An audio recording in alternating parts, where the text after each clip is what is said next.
안녕하십니까. 벽암록 사칙 덕산 위산하게 가다 수식 청천백일 더 이상 동쪽으로 가리키거나 서쪽을 구분지어서는 안 된다. 시절 인연 역시 병에 따라 약을 주어야 한다. 말해보라. 방행이 좋은가 파정이 좋은가 예를 들어볼 테니 참고해보라. 본칙 덕산이 위산에게 갔다. 그는 바랑을 맨 채 법당에 올랐다. 동쪽에서 서쪽으로 서쪽에서 동쪽으로 왔다 갔다 하다가 돌아보며 말했다. 없구나 없어. 그리고는 바로 나가버렸다. 설두가 차고로 말했다. 간파해버렸군.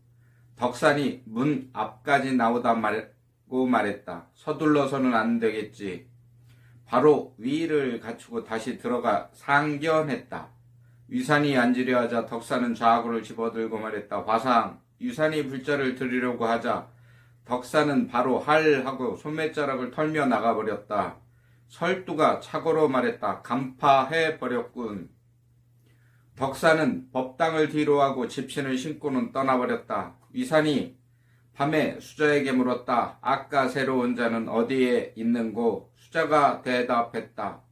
그때 법당을 등지고 집신을 신고는 나가버렸습니다. 위산이 말했다.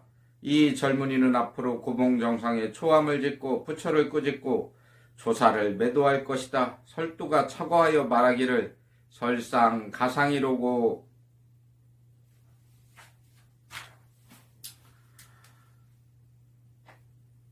벽암록 사칙 하나하나가 첩첩산중이네요. 사칙도 어렵고 어렵습니다. 평범함 속에 수많은 난관과 지뢰가 깔려 있어서 뚫고 나가기가 만만치 않은 그런 공안이 되겠네요. 일단 주인공이신 덕산 스님을 한번 보면 그분의 일대기를 한번 더듬어 보면 이분이 출가를 해서 금강경을 가지고 공부를 하셔서 금강경에 통달하신 일대 대학자고 강설을 잘 하시는 그런 분이셨대요. 금강경에 통달하신 일대 강백이죠.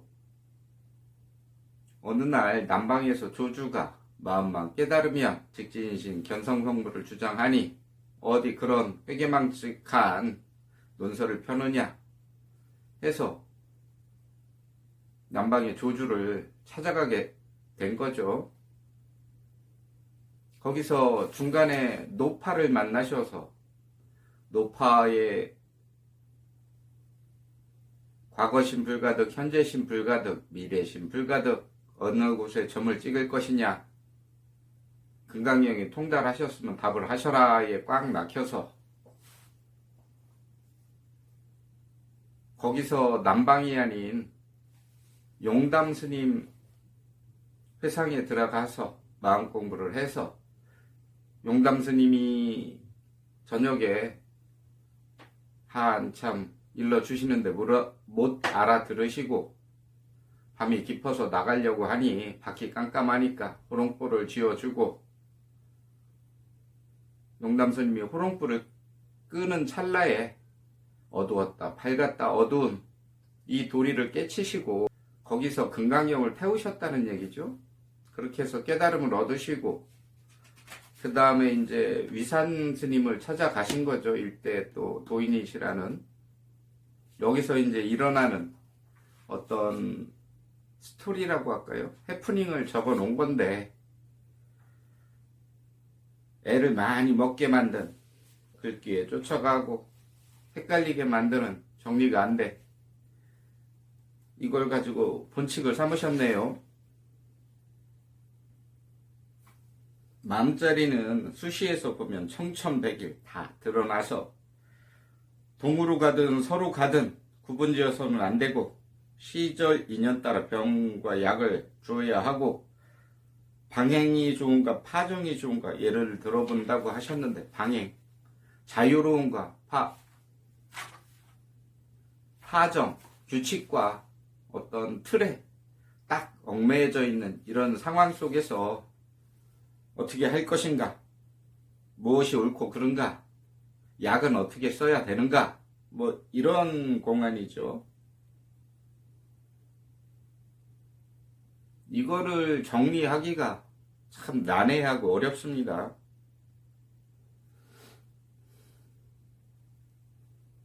우리네 삶이 덕산 같죠. 내가 주장하던 어떤 공부라든지 이런 걸 가지고 하다가 어느 순간 공부돌이에 들어가서 찾아 헤매던 거를 얻은 다음에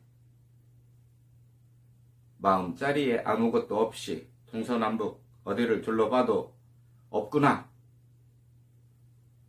라는 마음가짐을 가지고 있고, 덕산 스님이 위산을 찾아가서 바람을 맨 채 벽장에 올라 동에서 서로 왔다 갔다 하고 나서 없구나 하고 나가버린 이 돌이 마음자리는 덩 비어서 없는데 그 안에는 위산이라는 또 거대한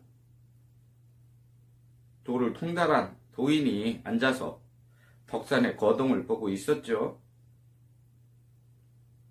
그 모습을 또 설두가 간파해 버렸다 하고 또 이렇게 보고 계셔요. 판단을 하고, 덕산이 밖에 나갔다가 위의를 갖추고 내가 잘못했구나, 한 번 더 점잖게 화상한테 문답을 여쭤야지 하고 또 들어가는 분별심을 또 일으켰고, 거기서도 위산은 흔들리지 않았죠. 다만 밤에 위산이 수자에게 묻기를 어디 갔느냐 라는 물음에 수자는 집신을 신고 뒷깃으로 돌아서 나갔다 이렇게 얘기를 하면서 또 분별을 수자는 썼고, 위산 스님은 알면서도 여기에다가 분별을 또 일으켜 놨어요. 고봉정상 초암 짓고 부처를 꾸짖고 조사를 매도할 것이다.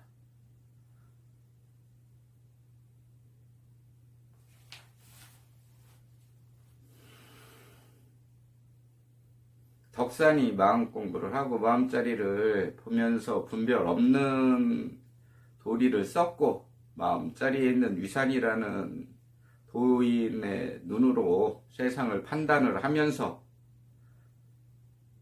마음에서는 분별이 없으면서도 분별을 쓰죠. 밖에 도리를 보면서 있고 없고, 규칙과 규칙 없음, 두 개를 양면을 다 쓰고 있죠. 설두라는 이 분이 등장을 함으로써 완성이 된 겁니다. 눈앞에서 다 보고 있고 내가 그 분별을 이렇게 쓰고 저렇게 쓰는 거를 논평을 하고 있는 거죠. 속에서 이의 득실을 따지고,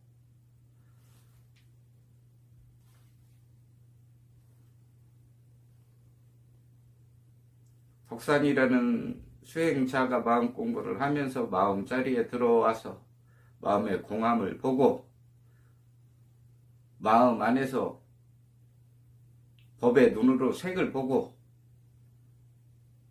그 두 개의 양면을 동시에 보고 있는 설두를 등장시킴으로써 간파와 간파를 또 얘기하고 있죠. 송에서 보면 한 번 간파하고 두 번 간파하고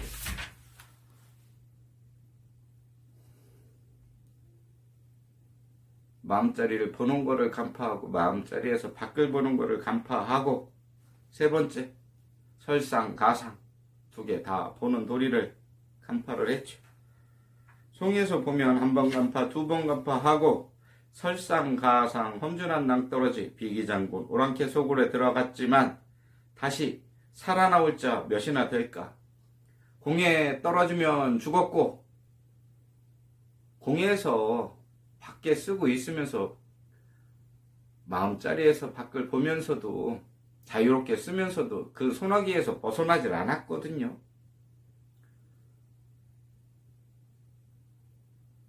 조주는 빠져나왔다라고 말을 이렇게 할 수도 있겠죠. 다시 살아나올 자 몇 명이냐.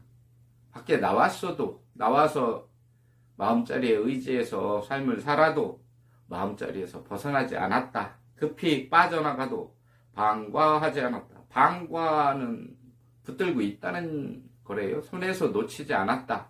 마음자리에서는 절대 놓치지 않았다. 이산 소나기에서 못 벗어났다. 마음자리에서 못 벗어났다. 고봉정상 수풀 속에 앉았네. 쯧쯧.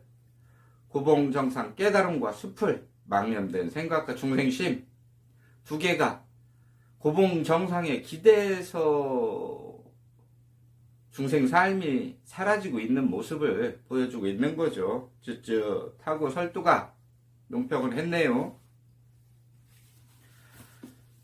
험난하고 험난합니다. 정확하게 이거를 압축해서 이 뜻이 눈앞에 훤하게 드러나야 되는데 잘 안 드러나지니까 정리가 어렵게 되네요. 눈앞에서 펼쳐지고 있는 일이지 과거의 스님들의 일화나 모습을 가지고 이걸 찾으려고 하면 눈앞에서 안 드러나네요. 덕산 스님 제자가 설봉이죠. 나중에 마루꾸 또리에서도 설봉 스님이 우리 스님은 마루꾸를 모르신다 이 말씀을 하신 것처럼 양면을 다 보는 자, 한쪽에 치우치지 않는 내가 마음 공에 떨어졌는지 색에 떨어졌는지를 분별하는 이 눈도 필요합니다. 색보리공, 공부리색, 색즉시공, 공즉시색 뭐 이런 거죠. 중생심으로 마음을 들여다보고 마음에서 중생들을 보고 그것도 분별이고 치우침이죠. 규칙을 정해서 규칙에 얽매이는 거 하고 너무 또 자유로워서 자유로움 속에서 막행막식을 하는 거하고는 차이가 크죠. 의지에서 쓰면서 도에서도 안 벗어나고 중생의 도리에서도 안 벗어나야죠. 중생의 도리에서 벗어나면 그건 또 자기만의 어떤 법이라고 할까 치우침에 빠진 거죠. 조화로움 속에서 색깔을 쓰고 아름다움을 일으켜야죠. 덕산처럼 고봉 정상에서 부처를 꾸짖고 조사를 매도하는 날카로운 칼을 가지고 있으나 외롭죠. 자기만의 세계에 빠진 거죠. 고봉 정상이면 뭐합니까? 삶이 피폐해지는데 의지에서 더불어서 살 수 있는 역량이라고 할까? 남을 돌볼 수 있는 그릇이 덜 돼 있는 거라고 저는 생각을 합니다. 고봉 정상의 의지에서 수풀도 나무도 다 무럭무럭 자라고 아름답게 각자만의 꽃을 피워야죠. 글귀나 언어를 보면 교감록이든 다른 글귀들을 보면 복잡하게 설명들을 해 놓으셨어요. 그러다 보니까 어렵고 어려운 더 헷갈리는 말씀들이 돼버린 거죠. 법당 안에 들어가서의 일과 덕산이 밖에 나올 때 집신을 신고 나와서 돌아가거든요. 삶의 모습 속으로 다시 나와서 삶을 사는 거죠. 법당 안에서의 일은 마음 속에서, 마음자리에서 일어나는 거고 중생심으로 법당 안을 볼 것이냐, 법당 안에서 바깥 세상을 볼 것이냐, 그 두 개를 동시에 보고 있느냐, 이런 물음을 이 화두에서 던지고 있는 것. 덕상이 들어간 법당 안, 마음자리 안에는 용사가 혼잡하고 범부와 성인이 같이 섞여 있고, 덕상과 위산이 두 노장께서 멱살을 잡고 흙바닥에서 뒹구니 두 분 다 때를 묻혔고, 설봉처럼 심판을 보고 훈수를 두시는 마음자리 안에서 다 분별로서 일어나고 있죠. 이걸 한 덩어리로 갖고 있는 게 마음자리에서의 모습입니다. 노파가 암자를 불지른 이 도리에서도 보면 20년 시봉을 든 스님께서는 천년 바위에 의지한 천년 고목이 북풍 한설을 만났으니 나뭇잎도 없고 꽃도 없는 온기가 다 빠진 이 모습을 보임으로써 노파께서 그 스님을 내쫓고 암자를 불을 질렀죠. 죽은 도리를 쓰니까 그렇게 일러신 거거든요.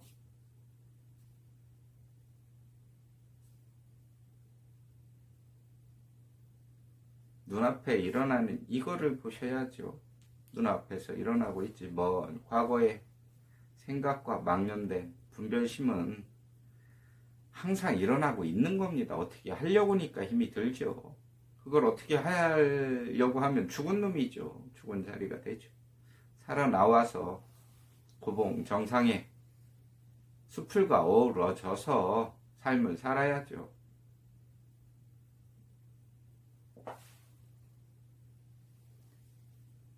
감사합니다.